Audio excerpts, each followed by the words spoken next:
So I've said this many times before, and I'm going to keep saying it because it's a very important thing that I really want people to understand. You can be the best modeler in the world, but if you don't know how to present your work in such a way that clients and customers and followers, get attracted by it, your stuff's gonna be lost in a sea of other artists that do know how to present your work, and I don't want that to happen to you. So in this video, I want to show you a very simple and easy way to set up any scene for rendering. So even if you're still learning how to render and present your work, this should work for even complete beginners. So let's get started.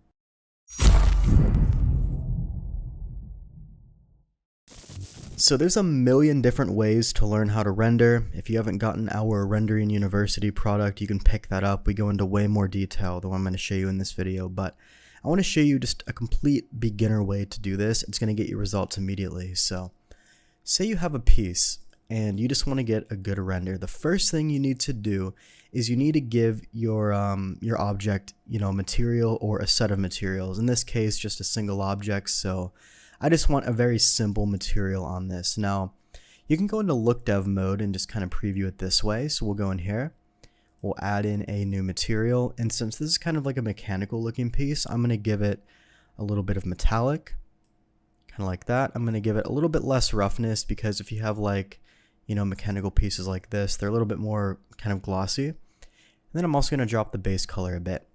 Now, in the materials panel, the only sliders I'm really ever adjusting are the base color, the metallic value, and the roughness value. Metallic is either going to be set to 0 or 1. There's not really an in-between. And roughness you can kind of choose depending on what your object is. Most of this other stuff I don't really touch. Sometimes I'll use some clear coat, but that's really about it. The next thing you want to do is hop into rendering mode like that. I'm going to be using cycles. It's the best one in my opinion. And what we're going to do here is we're going to load in a little bit of lighting. So there's a few different ways to do this, but the quickest and easiest way to do it is with an HDRI. So head over to polyhaven.com, look at some of the different HDRIs on the website. A really good one that you can't really go wrong with is a nice overcast. So the one I use is called Abandoned Slipway, so you can grab that one. But basically, if you head to Polyhaven, all the HDRIs there are free, and I'm just going to load in here an environment texture. We're going to click on that and then open up our HDRI. So I have a ton, but like I said, I'm going to be using Abandoned Slipway. We're going to load that in. And now you're going to see we just have some very neutral lighting here. And if you want to see how this actually looks, we can go here to the rendering panel, and under film, we'll turn off transparent. So as you can see with this HDRI, it's a very cloudy day. It's not too strong of an HDRI, it's very neutral. And this is good lighting for a basic rendering setup. So it's pretty cool. But basically what I want to do now that we have the materials and the lighting set up, all we need to do is get a nice composition. So the way you can do this with pretty much any model is you can add in a plane. You're going to put the plane right below the bottom of the model. Don't go too high, just right below it. Just like right there. Scale that up, and you can scale this up pretty large. And then what I want to do is find a decent angle for where I want to render this thing.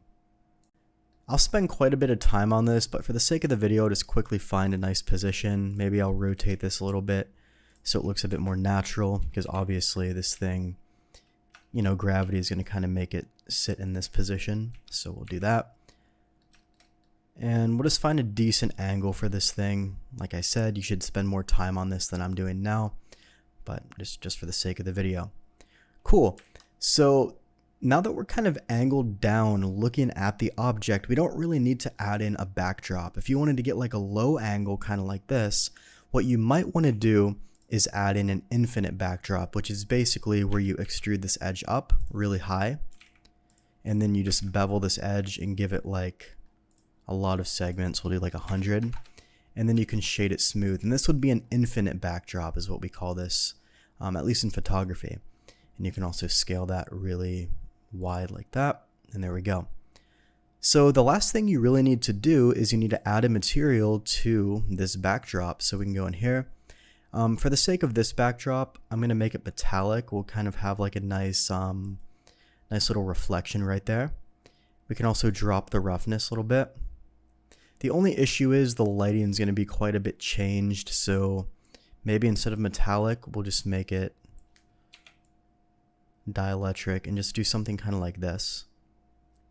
Be a little bit more natural in the background. Then we can make the base color maybe just a little bit darker, and there we go.